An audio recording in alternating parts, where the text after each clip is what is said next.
An undeniable strength of the Bee Gees has always been their songwriting. Like John Lennon and Paul McCartney, the brothers, sometimes working separately, sometimes together, were quickly proving to be prolific composers. Every time they would write something, they would play it to me, that I would analyse very carefully with them. And there were no holes barred at all, just an open debate, which I would normally win. I think there's an affinity between the Bee Gees and the Beatles, particularly with their early material, in the linking of very good hooks, very good melodies, which stick in the mind. And that in itself is an extraordinarily difficult thing to do. You had to listen to these songs once they came on. You had to listen to them because they were very, very magnetic. And they cast a spell in a way that was very piercing in its personal directness. Smile, an everlasting smile. A smile can bring you near to me. Don't ever let me find you gone, 'cause that would bring a tear to me. Barry had emerged as the sex symbol of the group. He was as irresistible to women as they were to him. I would always carry rings in my pocket so that I'd be able to say to that girl, I love you, here's the ring, you know? And it always led to bed. And and that was just I was a rogue. Yes, I was a rogue, I admit it. But once I saw Linda, there was only one ring. I met Linda at Top of the Pops. Linda was chosen to be the hostess the week that we were on and the week that Massachusetts was #1. And I saw her across the studio with a sash, I think it said Miss Edinburgh. And I remember thinking, that girl is devastating. And I'm going to be my usual self. I'm going straight over to that girl and do something about it. Shortly after meeting Linda, Barry and Robert Stigwood traveled to California on business, but business wasn't on Barry's mind. Right after checking into the Beverly Hills Hotel, Barry told Stigwood that he was going home. And he said, what? You can't go back to England, we've just arrived.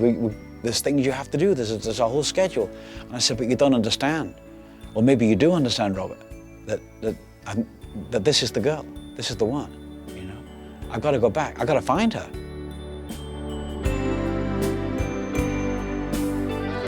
I can vouch for the fact that love at first sight happens, and most certainly happened to me. Ooh, you're a holiday. Barry wasn't the only Bee Gee falling in love. On December 12, 1968, with clamoring press and fans on hand, Robin and Molly married. A few months later, on February 17, 1969, in what was the pop wedding of the moment, Morris tied the knot with Lulu, one of England's brightest young stars. The Bee Gees' greatest strength had always been their unbreakable family bond. While on the surface everything seemed wonderful, the truth was that success, love, and the trappings of fame were ripping the Bee Gees apart. I mean, there was a lot of money all of a sudden, and cars and girlfriends and, you know, things like that. Your world was upside down. You just went wherever you were supposed to go, and people knew you, and people said hello and shook your hand, and you had no idea why, except that we'd made it, whatever that is, you know. So our relationship with each other changed a bit, because we were not just kids living together, we'd been kids living together with each other, right up until the time we arrived, and even after we arrived in England. Now we were becoming men, and we were having thoughts about what men do on their own rather than as a unit. It's very difficult being successful in the rock and roll business. It's damn sight more difficult to stay successful because the pressures are so great. You're always on demand, you're always at everyone's beck and call. You cannot escape the fame, which is a kind of prison for young people. We needed that capacity for separate lives, where not everything was based on what the other did.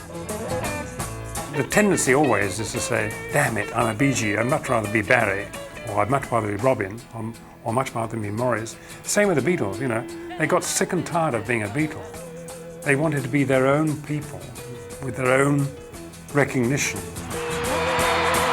As soon as you sort of start to hit the edge of fame, then a sort of entourage emerges for each one, all giving advice, talking to them.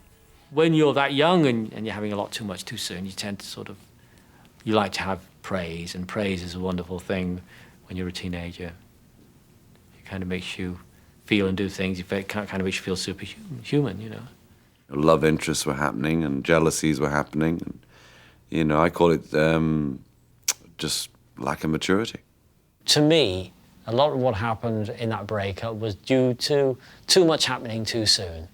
What happened was drugs. Pilly, potty and pissy, you know, each one did different drugs or whatever, you know. Robin would take a few pills if Barry smoked a joint or if I had a drink. Mine was booze, all the way. We stopped knowing each other. We stopped feeling each other's feelings.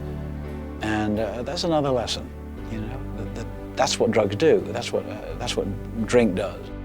We lost contact with each other. Me, Barry, and Morris didn't really talk as much as we used to, and therefore, you know, there was a kind of bickering going on. If Robin said something about me, the same reporter would come to me and say, did you know that Robin said that? And vice versa, you know. I don't think we were mature enough to stop it. I think we enjoyed publicity. So the press would thrive on it, and we thrived on it. So there was all these awful feelings. Conflict all round. But at least it's true, you know? At least no one else can say, oh, this is what happened. I'm telling you what happened, you know? It was, all three of us became isolated. And all three of us did things to each other that I think we're all sorry for. So, you know, that's the truth of the matter. Family groups have a really hard time, as a rule. And in 1969, when the Bee Gees broke up, it was really a family circumstance that had done it. I think we were all as bad as each other. I don't think you can blame it on one person. I think we were all very selfish at that point. There's always been two very forceful personalities in the Bee Gees, and that's Barry Gibb and Robin. Poor old Morris was in the middle. He didn't know what was going on. Yes, it's the story of my life, really. Morris found himself on both sides of the escalating battle, torn between the conflicting ambitions of Barry and Robin. And Robin, believing Stigwood was giving Barry more attention, became resentful. With the group about to release their fourth album, the atmosphere surrounding the brothers had become charged with suspicion and distrust. What really happened is 1st of May, the record was coming out, and everybody sort of went for 1st of May as being the A-side, and Barry was singing the lead on that. And on the other side, there was Lamplight, which Robin was singing the lead. And so Robert chose 1st of May, and thinking he was biased towards Barry, Robin said, that's it, I've had it, because he thought it was done on purpose.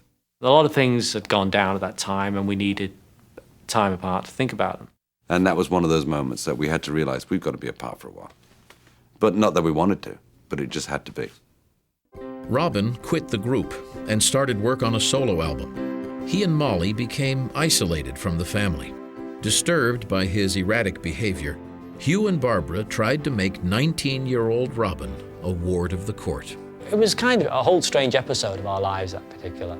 It didn't make sense to me. It doesn't make sense now, but it happened. And it was kind of a weird feeling all the time it was happening. Robin's very first solo single, Saved by the Bell, rose to number 2 on the British charts. Barry and Morris, continuing as the Bee Gees, made Don't Forget to Remember, which also went to number 2.